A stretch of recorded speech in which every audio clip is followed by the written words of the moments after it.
Okay, तो political science के exam से ठीक पहले ये है आपका फाइनल अल्टीमेट रिवीजन। चलो टाइम वेस्ट बिल्कुल नहीं करते और सीधा जंप करते हैं मोस्ट इंपॉर्टेंट टॉपिक्स पर। कल पॉलिटिकल साइंस का पेपर है, तो सुनो, ये हैं वो सबसे इंपॉर्टेंट क्वेश्चंस जो पेपर में आ सकते हैं। सीरियसली बहुत ध्यान से सुनना, ये अगले कुछ मिनट्स आपके मार्क्स में बड़ा डिफरेंस ला सकते हैं। ऑल राइट, तो ये रहा हमारा रोड मैप। हम दोनों बुक्स को कवर करेंगे, कंटेम्प्रेरी वर्ल्ड पॉलिटिक्स और politics in India since independence. इनके मोस्ट प्रोबेबल क्वेश्चंस देखेंगे और उनके आंसर हिंट्स भी। और हाँ, लास्ट में कुछ किलर एग्जाम टिप्स भी हैं। तो चलो शुरू करते हैं पहली किताब से। इस पार्ट से कुछ क्वेश्चंस तो ऑलमोस्ट हर साल रिपीट होते हैं। ओके, तो सबसे पहला और मैं कहूंगा मोस्ट इंपॉर्टेंट 6 मार्क का क्वेश्चन, यूएसएसआर के डिसइंटीग्रेशन के मेन रीजंस क्या थे। ये क्वेश्चन सीरियसली बहुत बहुत इंपॉर्टेंट है। देखो, इसका आंसर लिखने के लिए ये 4 पॉइंट्स तो डालने ही डालने हैं। सबसे पहला, इकोनॉमिक स्टैग्नेशन, मतलब सोवियत इकोनॉमी बहुत वीक हो गई थी। दूसरा, ऑथोरिटेरियन सिस्टम, डेमोक्रेसी नहीं थी, फ्रीडम ऑफ स्पीच नहीं थी, तो लोग खुश नहीं थे। तीसरा, rise of nationalism, Russia, Ukraine जैसे रिपब्लिक्स अब आज़ादी चाहते थे। और चौथा, and this is crucial, Gorbachev के रिफॉर्म्स। उन्होंने सिस्टम को ठीक करने की कोशिश की, पर अनइंटेंशनली उससे कोलैप्स और तेज हो गया। और देखो, ये पिक्चर मिखाइल गोर्बाचेव की एग्जैक्टली यही पॉइंट हाईलाइट करती है। उनकी पॉलिसीज कितनी क्रूशियल थीं। उन्होंने सिस्टम को ओपन अप करने की कोशिश तो की, पर चीजें हाथ से निकल गई। चलो अब एक और कॉमन पैटर्न देखते हैं, ये 3+3 मार्क्स वाला क्वेश्चन।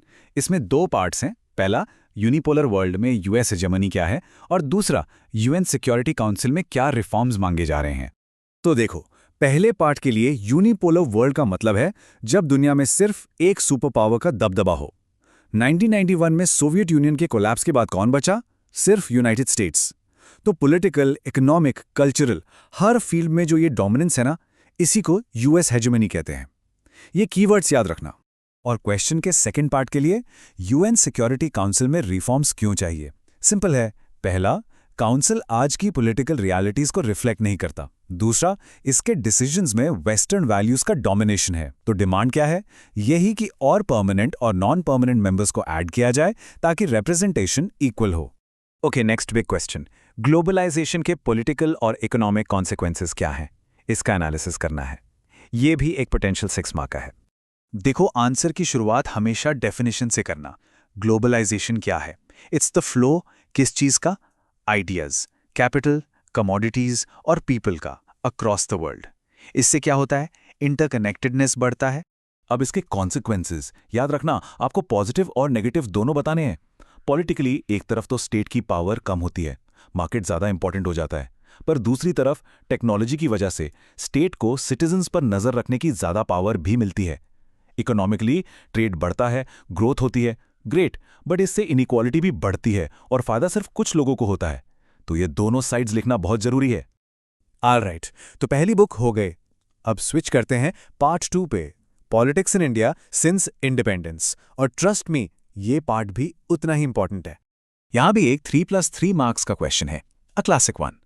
नेशन बिल्डिंग के की चैलेंजेस क्या थे और कांग्रेस का डोमिनेंस वन पार्टी सिस्टम से डिफरेंट कैसे था? तो नेशन बिल्डिंग के चैलेंजेस में 2 पॉइंट जरूर लिखना।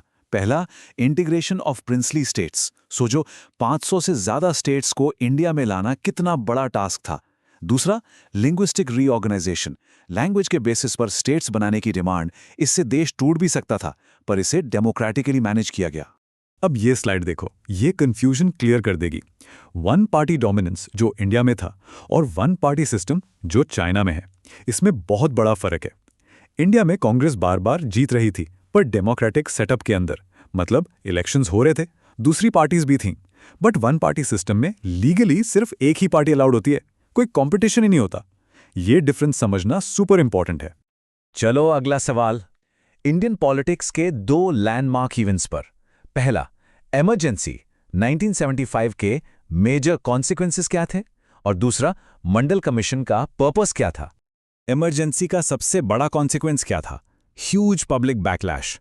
और इसी के बाद बनी जनता पार्टी, जिसने 1977 में पहली नॉन कांग्रेस गवर्नमेंट बनाई।